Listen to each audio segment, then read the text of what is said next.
Hello everyone, welcome back for another instant analysis, this time for the New Year, New Dreams exchange event that we're going to be having here in about 48 hours. Scouting has already started, but let's go over the cards for those of you that couldn't be bothered to actually see what the cards do. First, we have no Ishun Rina, cool attribute guard type, as the first free SR. Very bleh, to be perfectly honest. Cute, unidolized art. She's helping Mio with her... God, I forget what the correct terminology for this is, but she's helping her with her back bow. Then we have Kimihito Maru, elegant attribute SP type.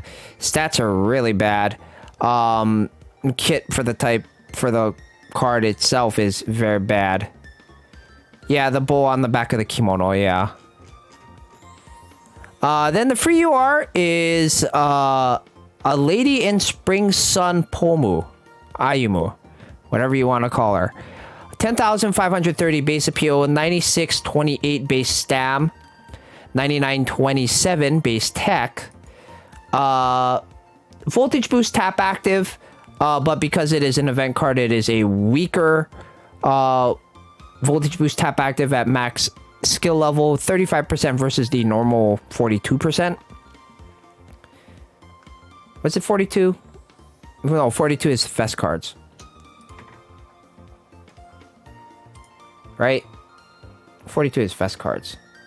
I'm getting stuff so messed up. I apologize. I've been sick. If you can't hear it in my voice, I've been sort of sick over the past like week. I am getting over it. I never felt sick. It's just that I was having sinus congestion problems, and then the congestion moved from my sinus down to my chest, and now it's sort of creeping back up into my sinus. It's a whole... Ugh. Oh, yeah. Anyway. The card itself is okay. It's nothing to write home about though, like especially with the passives and stuff like that. So if you're an Ayumu Oshi and you like the costume, I mean, you're getting it for free, so no complaints. Alright, now for the gacha. The SR is no Ishun Miya. By itself, the card is not great. The stats are not great. There's just a lot better, URs that do what she does. Anyway, for the URs for the gacha, which is what you're here for, the first one is Lady in Spring Sun Koto. Very, very cute. Natural attribute voltage type 14,778, 7,038 base stam, and 13,371 base tech. Voltage gain up by 7.2% for the next 5 notes for natural cards. I would say if you're including hybrid abilities, this is probably like the third best tap active. Especially for the way that songs are now. It's like the third best tap active. For voltage types. Appeal boosting tap actives and appeal boosting hybrid tap actives are going to be the best for voltage types. Just because the consistency of you tapping 130 or close to 130 is so much better than like just random voltage gains for 5 notes. Passive is, decent. Same attribute appeal buff to other natural attribute cards. She does have the 5% LSA, which is nice. However, when you think about the 5% appeal buffing LSAs, and you think about all the cards that basically do a similar job, right? Most recent one being Milky Way Setsuna, The classic ones in First Fest Kanata and Party Setsu, Initial Kanan, Magical Time Nozo, right? This could give you a 6th, right, if you want it. And on the bright side, right, it does proc when the appeal chant starts. So if you have, let's say, you know, one of the songs that, like, the first AC comes very, very early. So, you know, something like an Angelic Angel or something like Melody or, you know, Kita or, you know, Kita Sen or something like along those lines where, like, the first appeal chant starts pre-note 5 or around that area. These types of passives, the one that procs on appeal chant start, is very, very good. They end up being a lot better than the, you know, appeal chant's completion ones. But to me, the jury is still out on this, just because we already have a bunch of other cards that are very, very similar. And, you know, would you necessarily backline this? Frontline, yes, definitely. Like, I could see this card getting frontline for things. But, you know, it would have to be frontline for your Borarara pluses, your... you know, if Start Dash ends up, you know, being a thing, your Snow Halation challenges, right?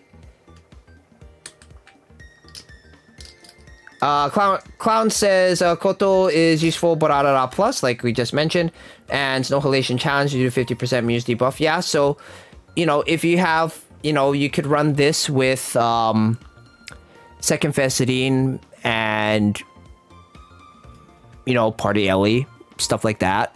You know, you run this with Third Fest Nico, right? If you need a filler, right? If you're going like voltage filler or voltage filler or some, you know, if you're doing like voltage filler Party Ellie, right? You could use something like this. If your bond levels are better than Dean's. And I mean, to be perfectly honest, this tap active is a lot better than Dean's, just because Dean's is, you know, the voltage boost tap active now has become the worst tap active for voltage type cards. So this does give Koto a little bit of a leg up. But yeah, it you know, cards now are basically like trying to fill like specific roles for specific songs. And while this Koto does do it, like, do you want to spend all these resources to try and pull it? You know, especially with 4th anniversary on JP coming up. It's up to you. The second UR is Lady in Spring Song Yoha. Cool attribute skill type, 13,019 base appeal, 7038 base stam. Again, matching staminas, right, with the Koto. Difference is a 15,129 base tech, which, as you can see, is over a 60% crit rate. This Yoha is, for all intents and purposes, this is the power creep on... It's like a fusion power creep on 2 cards. It combines the tap active and passive of Moonrabbit Rico, which is a 32% stam heal from the card's technique, and a 5% same attribute appeal buff, and you combine that with the Wedding Dress Nico live show active. For those of you that don't know, Wedding Dress Nico is a very, very key card in the cool attribute because of its live show active, which is 30% chance when a live starts, increase base appeal by 7% for all cool cards.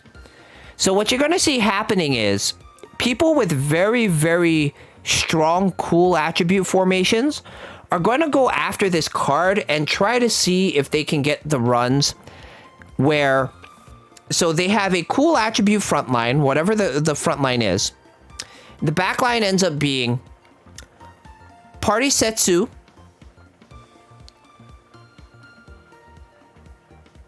initial First Fest Kanata, probably Milky Way Setsu, Wedding Dress Nico, this Yoha, and then another appeal booster. Because then if you get both, if you have instances where, and people are going to reroll for this, right? They're going to reroll, you know, IDEX voltage runs in the cool attribute where they're only looking for both Wedding Dress Nico and this Yoha having their live show active procs, which is a 9% chance of happening, right? 30% times 30% is 9%.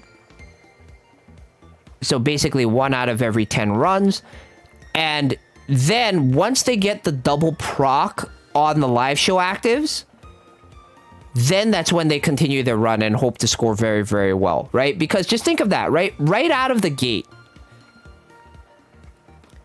you know, if you have, you know, 3 plus 3 plus 3 plus 3 plus 4 plus 4, so that's 12 plus 8, that's 20 insights. Let's say they're all buffing your front line at 2% each. So that's 40% of an appeal buff. If you get both of these to trigger, that's another 14%. You're now at a 54% appeal buff before initial Kanon, first Fest Kanata, Party Setsu, Milky Way Setsu, right? And then so if you get all of those LSAs, you're now up, right? You're now up to a 74% appeal buff, and that's without passives. That's just insights and LSAs. You're up to a 74% appeal buff.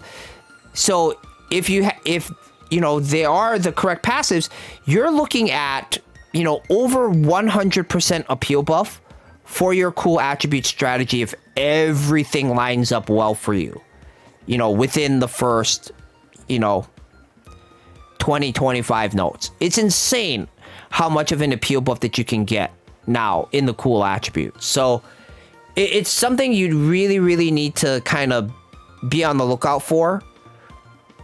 So definitely people with cool attribute, you know, advanced plus strategies, they're going to be going after this card. You know, the whales are obviously going to go after this card just because of the kit and the stats combined make the card very, very good.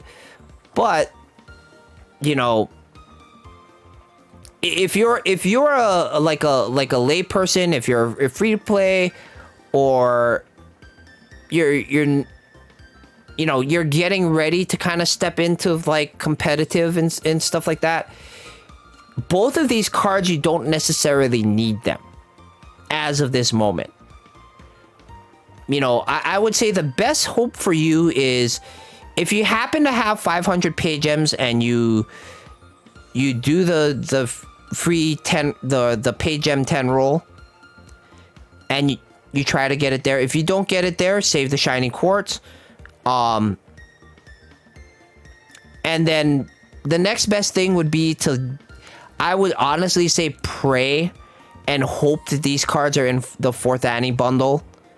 I highly doubt it, just because the banners and stuff reset, right? The banners and stuff reset with the end of December. So it'll be highly unlikely that these will be on the 4th Annie stuff, and you'd have to wait until basically April to get them for free. But you know, I would say both of these cards are very much cards that you should keep an eye out for